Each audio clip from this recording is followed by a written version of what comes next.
Hello friends. In this video, we will talk about the things I wished my school had taught me. I am in the early 30s and did my schooling from Delhi, the capital city of India. There are basically two types of school in India: government schools run by the central or state governments and the private schools run by the corporates and big houses. I did my primary schooling from a private school and rest of it from a government school. So I have a fair idea of how government and private schools perform at my time. Friends, when we think about a school, the picture of classrooms, assembly prayers, teachers, sports, and friends come into our mind. But are these the only things? Well, in our educational system, as far as I recall, the emphasis has always been on education. So it is very important to talk about the system that was followed during my schooling days. The primary level of education is the building block of the pavement of your future. We learn the very basics of languages, characters, mathematics, and basic understanding of limited scientific world. During our primary schooling, our brains are trained at the core level to understand the basic fundamentals that opens up the door for the next level of learning. I clearly remember that my teachers were keen teaching the basics. However, students were categorized depending on their sharpness and intelligence. Like some were categorized as intelligent, some were mediocre, average, and some were dull students. Now, what surprised me the most is that their categorization was entirely dependent on our performances in the tests, exams, and our conduct in the class. If I have done well in tests, then I would be an intelligent student. But if I have scored low, then I would be categorized as an average or a poor student. I don't understand why this categorization is done at the core level of our growing up years. We are made to believe that if I have not performed well in exams, then I will not be considered intelligent and smart.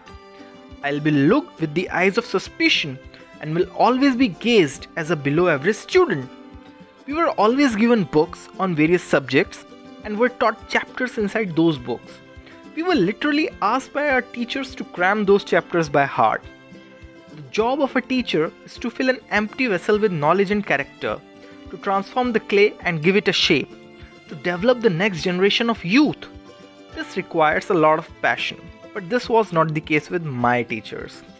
So the underlining statement of my primary level schooling is that I was transformed into a student, of course, but my brain was turned into a machine that will only learn the subjects without going into the depths. I feel our brains were not structured during our primary level to ask the WH family. I mean the questions like why, what, how, where, when it comes to the chapters we studied. Then we have the middle school crisis. Now I got admission into a government school, and oh my god, things were going to be worse now. First of all, the school of mine was around 7-8 kilometers from my home.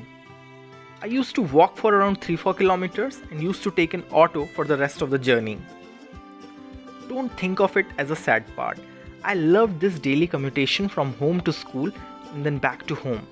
The another best thing was that it was an afternoon shift school, so I could sleep longer in the morning time, which any kid of that age would most certainly like. Well, now let's come to the infrastructure of the school. The school had decent infrastructure, but the most important thing was the quality of education imparted to the students. Well, this was pretty low.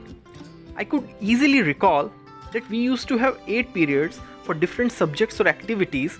A class teacher used to take the first period, and attendance call was also taken in this period only. So majority of the students were present during this first period. But the fun began from second period onwards. Majority of the students used to bunk the classes from 2nd to 7th period and used to play in the ground or used to skip the school and wander here and there in the markets. Some of them used to go to their homes in between, had lunch, took a nap, and then returned in the 7th period. Some students like me used to stay back in the class and waited for teachers to come and take their respective classes. Some teachers used to come while some preferred to skip the classes. Those who came to teach us asked us to open the books and started reading the chapters out loud without explaining it to us. We were not motivated nor guided by the teachers. We were asked to buy help books of private publishers. The bottom line is that the school was not disciplined. Presence of students in the classes were not monitored. Quality of education was not up to the mark. There was no emphasis on any other extracurricular activities. Well, having said that, I took admission in a different school in 9th standard, and it was again a government school. But this time, things were completely opposite of what I had seen earlier. The infrastructure was pretty good, classrooms were neat and clean, the decorum of the school was maintained, students were taught discipline. Focus was equally imparted on both education and extracurricular activities. The school had the best of the teachers, as far as I recall, very highly educated and motivated teachers with great skills and passion for their job. However, the basic fundamental of categorization never ended. Our intelligence is measured by the result of some test papers of some random subjects, and if I have performed well, then only I am a good student. And I really don't understand why these subjects are given so importance. Why are we asked to literally cram these things? I would rather say that most of the things that I have studied or done in school were not helpful in my daily life. I don't know where have I used algebra and the formulas that I have learned. I don't know what will I do with the inert gases in my daily life. And this goes without saying that even in my job, I don't use the higher studies that I have done. What I basically use is my aptitude and the very basic things that were taught in the school, like air, water, electricity, cost price, selling price, addition, subtraction, multiplication, and many other things like that. I would rather say that if some different things were also introduced to us, then we could be better citizens. I personally want that classes on traffic, food, travel etiquettes, road etiquettes, entrepreneurship, motivation, health, welfare, armed forces, and other similar topics could have been introduced in our curriculum so that we can become better and practical future citizens. I do not undermine the subjects and educational system, but we need reforms for modification of the topics that we study in our subjects. We need topics and subjects that are more realistic in terms of helping us and preparing us for our future needs. And most importantly, we need to stop categorization of students on the basis of their performance in test and examination. However, there is a need to see the strength of every student and start working on it.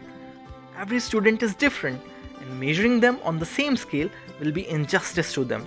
It is exactly like that you cannot expect a fish to fly in the air and an eagle to swim underwater. I don't mean to offend anyone or our system, but these are my personal views and experiences of my schooling days and the things that I wished my school had taught me.